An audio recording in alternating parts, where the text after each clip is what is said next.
अपने जीवन को अपने हाथ में लेना और आगे बढ़ते जाना, चाहे आप किसी भी तरह की पृष्ठभूमि से आए हों।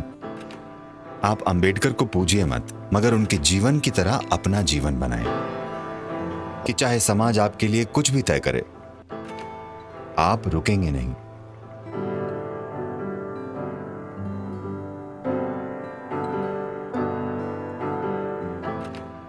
देखिए, दुर्भाग्यवश सभी नेताओं को किसी न किसी ने हथिया लिया है।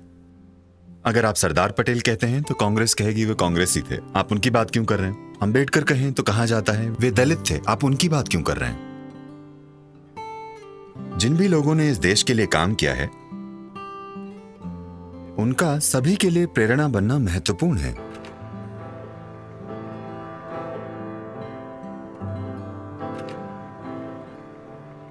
देखिए, अगर उनके अपने शब्दों में कहें तो उन्होंने लोकतंत्र को सिर्फ सरकार का एक प्रकार नहीं माना, बल्कि ये इंसानों का एक दूसरे के प्रति सम्मान और श्रद्धा और सम्मान दिखाने का एक तरीका है। ये उनके शब्द हैं। तो वे एक दूसरे के प्रति श्रद्धा की बात कर रहे हैं। अगर कोई एक दूसरे के प्रति श्रद्धा की बात करता है तो एक तरह से ये एक आध्यात्मिक प्रक्रिया है, ठीक है? तो वे सामाजिक लोकतंत्र की बात कर रहे हैं, राजनीतिक लोकतंत्र की नहीं। राजनीतिक लोकतंत्र यहां मौजूद है, कागजों पर कानून के अनुसार हम सब बराबर हैं, मगर सामाजिक तौर पर ऐसा नहीं है। कोई समाज हर इंसान को बराबर लाने में सफल नहीं होता, ऐसा कभी नहीं होगा, यह अलग बात है।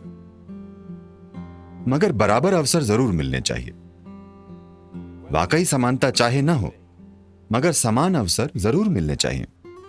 दुर्भाग्यवश ऐसा अब तक नहीं हुआ है। हालांकि कानूनन हम सबके पास समान अवसर हैं, समाज में हमारे पास अब भी समान अवसर नहीं है। बहुत से लोग कई रूपों में इस अवसर से वंचित रहते हैं, या वे अवसर पाने के लिए मौजूद नहीं होते।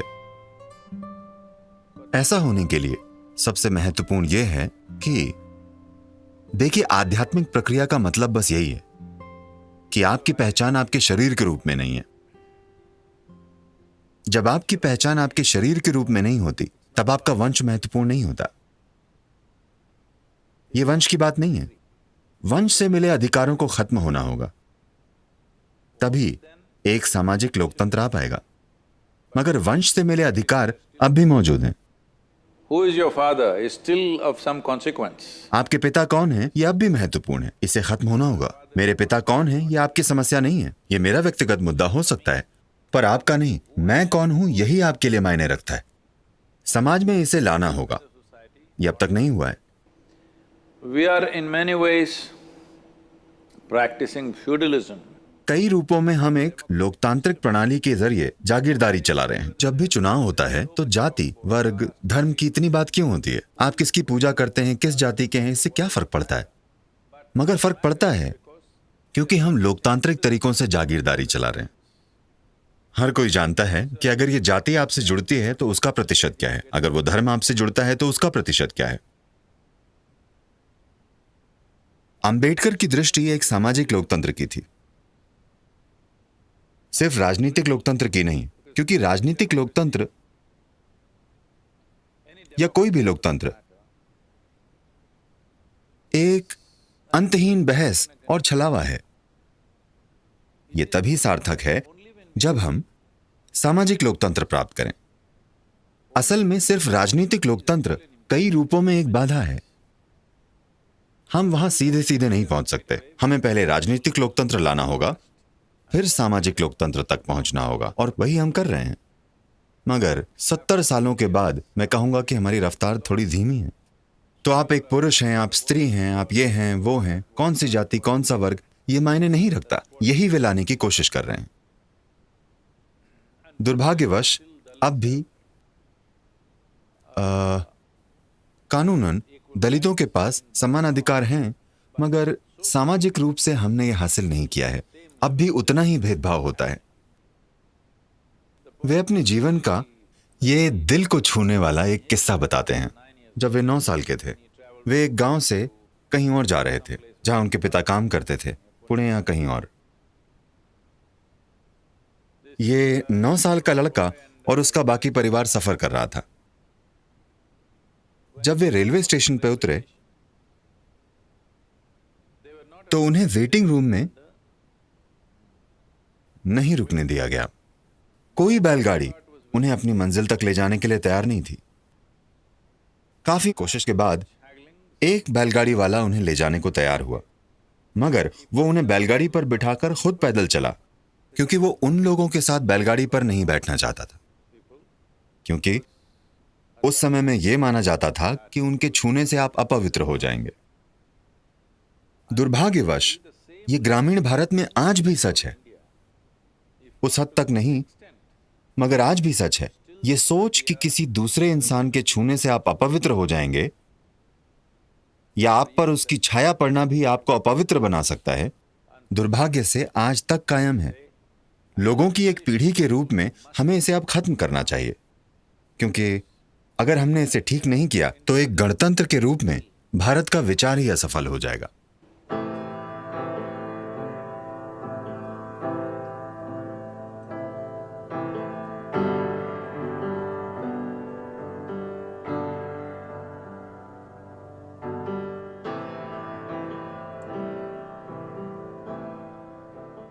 देखिए, भारत जैसे देश में आप जो भी कानून बना लें, खासकर कुछ सुविधाएं हासिल करने के बारे में, वहां दुरुपयोग होगा। हमें उपयोग और दुरुपयोग को तौलना होगा। एक समुदाय जो हजारों सालों से, थोड़े समय से नहीं, हजारों सालों से भेदभाव का शिकार रहा है, कि यह बहुत मजबूती से माना जाता है कि उनका जन्म ही नीची प्रकृति का है। अगर आप उन्हें कुछ सुविधाओं के साथ ऊपर नहीं लाएंगे ताकि वे किसी दिन बराबर हो सके, तो यह बहुत अन्याय होगा। सिर्फ इसलिए क्योंकि आज किसी को कोई आरक्षण मिल रहा है और आपको लगता है कि यह उचित नहीं है क्योंकि आपको एक कॉलेज में दाखिला नहीं मिला या कुछ और। मैं इसके पीछे छुपे असंतोष को समझता हूं। हमें समझना होगा कि इसका कारण है कि हम जो भी इंफ्रास्ट्रक्चर या शिक्षा या सुविधाएं बनाने की कोशिश कर रहे हैं, इसके लिए हमारी आबादी बहुत अधिक है। मगर आरक्षण कई रूपों में, जैसा कि मैंने देखा है, खासकर दक्षिण में, शायद उत्तर में इसका बहुत अच्छी तरह से इस्तेमाल नहीं हुआ है, मगर दक्षिण में दलित समुदाय के लोगों की एक पूरी पीढ़ी मुख्य रूप से आरक्षण के कारण अच्छी शिक्षा और नौकरी पा सकी है, मुख्य रूप से आरक्षण के कारण। अब असंतोष अलग अलग स्तरों पर सामने आएगा, तो समय के साथ आरक्षणों को लेकर शायद थोड़ा सुधार करना होगा। समय के साथ देखिए, मसलन आप किसी को दाखिला दे सकते हैं, मगर आप उसे इसलिए पास नहीं कर सकते क्योंकि वो एक खास जाति का है, वरना देश में योग्यता का स्तर नीचे आ जाएगा। उन्हें अवसर दिया जाना चाहिए और अच्छी स्कूली शिक्षा की कमी से हुए नुकसान की भरपाई के लिए अतिरिक्त कोचिंग भी दी जानी चाहिए, मगर हमें योग्यता पर समझौता नहीं करना चाहिए। और इसी तरह नौकरियों के लिए उन्हें आरक्षण मिलना चाहिए ताकि वे नौकरी में आ सकें, मगर प्रमोशन सिर्फ योग्यता से ही मिलना चाहिए। यह सुधार जरूरी है, मगर जैसा कि हमने कहा, एक लोकतांत्रिक प्रक्रिया में हमेशा आखिरकार एक चुनाव जीतना पड़ता है। कोई किसी बदलाव के बारे में बात करने का साहस नहीं करता, चाहे सकारात्मक या नकारात्मक, क्योंकि यह खास समुदाय से संबंधित कोई भी चीज चुनाव जिता या हरा सकती है, जीतना या हारने वाली बात। मैं वाकई मानता हूं कि विकास के मौजूदा स्तर में दलितों को इस देश में जो जगह प्राप्त है, वहां उन्हें आज भी आरक्षण की जरूरत है।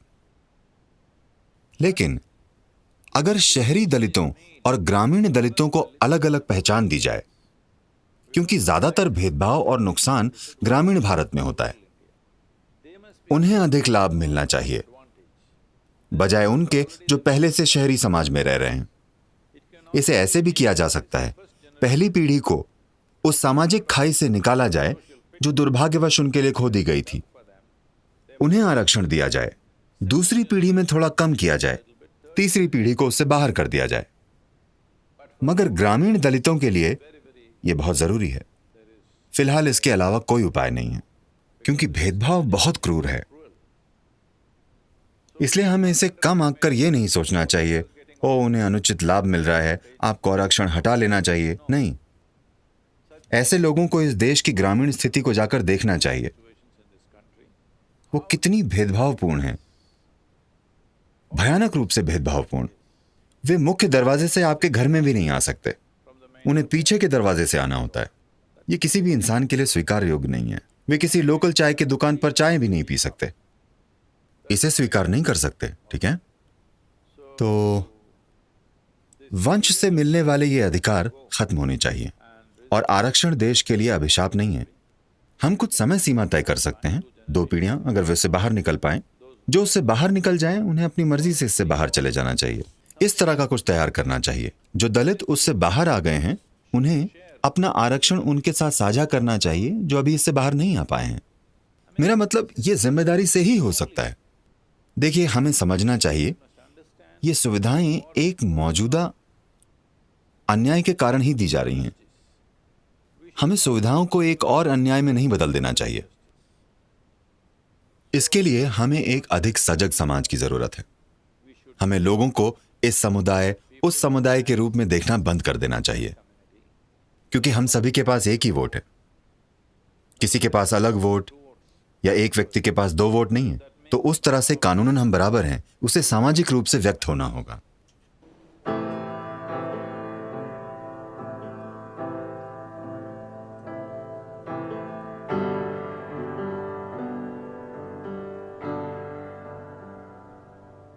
देखिए, अंबेडकर अपना जीवन अपने हाथ में लेने के एक शानदार उदाहरण है। वो जिस तरह की पृष्ठभूमि से आए थे, उन्होंने जो बौद्धिक प्रतिभा दिखाई, वो किसी भी पीढ़ी के लिए एक प्रेरणा है। सामाजिक नुकसानों से उन्होंने हार नहीं मानी। उन्होंने उसके बारे में पर्याप्त बोला या नहीं, बात यह नहीं है। यही उनका जीवन है, अपने जीवन को अपने हाथ में लेना और आगे बढ़ते जाना, चाहे आप किसी भी तरह की पृष्ठभूमि से आए हों। मगर हर इंसान से वो करने की उम्मीद करना जो उन्होंने किया, उचित नहीं है। आपको उनके लिए थोड़ी सुविधा देनी होगी। ये बहुत शर्म की बात है। व्यक्तिगत रूप से मैं शर्मिंदा महसूस करता हूं कि आज भी, हालांकि हम सैकड़ों गांवों में सक्रिय हैं, हम आज भी उसे बदल नहीं पा रहे हैं। मैं कोशिश करके देख चुका हूं। आप बस टकराव पैदा करते हैं, वो फट पड़ेगा। इसलिए मैं मानता हूं, दलित समुदाय के लिए, For the Dalit community, education, education, education. Economic success must happen because of education. शिक्षा से आर्थिक सफलता मिलनी चाहिए और उन्हें उन समुदायों से बाहर निकलना होगा, तभी बदलाव आएगा। या सिर्फ इसे पीढ़ीगत बदलाव होना होगा। इस पीढ़ी में अगर उसे बदलना है तो उन सभी को उच्च शिक्षा हासिल करनी होगी और उन ग्रामीण समुदायों से बाहर निकलना होगा जहां चाहे कुछ भी हो, उन्हें निचले स्तर पर रखा जाएगा। यह बहुत कमजोर बनाने वाला भेदभाव है।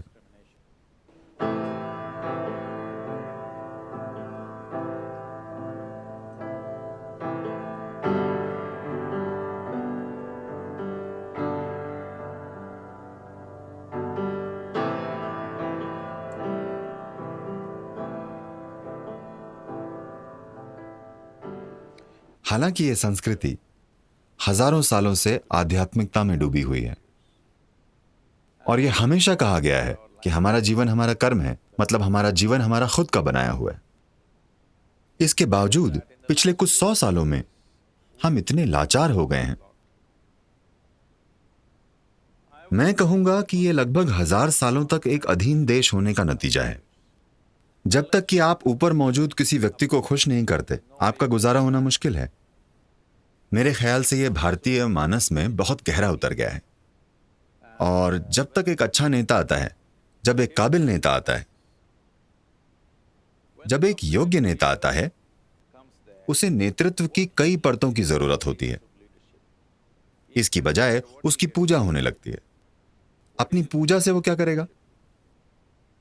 दुर्भाग्यवश हम नेतृत्व की उन कई परतों को नहीं बना पाए हैं, क्योंकि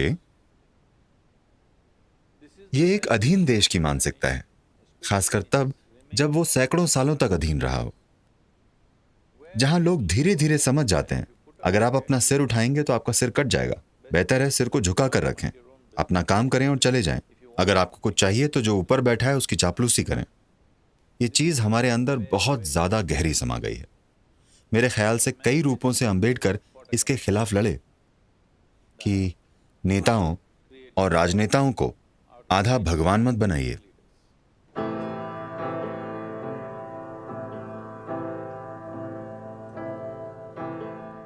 आपको अंबेडकर के साथ एक चीज करनी चाहिए, आप अंबेडकर को पूजिए मत, मगर उनके जीवन की तरह अपना जीवन बनाएं। यही जरूरी है। अनुकरण की बजाय उनकी पूजा की जा रही है। नहीं, आपको उनके जीवन का अनुकरण करने की जरूरत है कि चाहे समाज आपके लिए कुछ भी तय करे, आप रुकेंगे नहीं। आपने अपना जीवन अपने हाथों में ले लिया है। हमें यही प्रदर्शित करने की जरूरत है।